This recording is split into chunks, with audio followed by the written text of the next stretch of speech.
Hello guys, ఇప్పుడు మనం పెంచల కోన ఎలా ఉందో చూద్దాం రండి. ఉదయాన్నే లేచి స్నానం చేసి దర్శనానికి అయితే బయలుదేరాం. అసలుకి ఏం ఉందండి ఈ గుడి.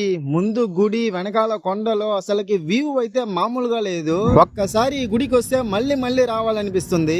దర్శనానికి ముందు కొబ్బరికాయ తీసుకొని మనమే గుడికి బయట కొట్టుకొని లోపలికైతే వచ్చాం. దర్శనం అయితే చాలా బాగా జరిగింది. అలాగే రోజు ఈ గుడిలో 10:30కి కళ్యాణ ఉత్సవం అయితే చేస్తారు. మనం మిస్ చేయకుండా చూసాం, మీరు మిస్ చేయకుండా చూడండి. అలాగే దర్శనం చేసుకొని గుడి చుట్టూ తిరుగుతుంటే పక్కనే అద్దాల మండపం కనపడింది. ఈ మండపంలో మధ్యలో విష్ణు చక్రం, చుట్టూ అద్దాలు, పైన విష్ణు అవతారాలు అయితే కనపడతాయి. చూడడానికి చాలా చాలా బాగుంది. అలాగే బయటకు వచ్చి హనుమాన్ సన్నిధి చూసుకొని ఆ తర్వాత అడ్డుపక్కన ఉన్న ఆదిలక్ష్మి అమ్మవారి సన్నిధి చూసుకొని వెళుతూ ఉంటే పక్కన శ్రీవారి నందనవనం కనపడింది. ఏంటబ్బా లోపల ఎలా ఉంది అని లోపలికి వెళ్లి చూస్తే ఇక్కడ వేరే లెవెల్ స్టాచ్యూస్ అయితే ఉన్నాయి. అవి మాత్రమే కాకుండా చెట్లు, పువ్వులు, తామర మొక్కలు అని లొకేషన్ వేరే లెవెల్లో ఉంది. మనం ఫొటోస్ తీసుకోవడానికి ఒక బెస్ట్ ప్లేస్ గా ఈ నందనవనం ఉంటుంది. అలాగే రోజు ఈ గుడిలో 12:30కి అన్నదానం చేస్తారు. అన్నదానం తినడానికి అయితే వచ్చాం. అన్నదానం చాలా బాగుంది. మీరు ఈ గుడికి ఇంతకు ముందు వచ్చున్నారా లేదా అనేది కమెంట్స్ లో అయితే చెప్పండి.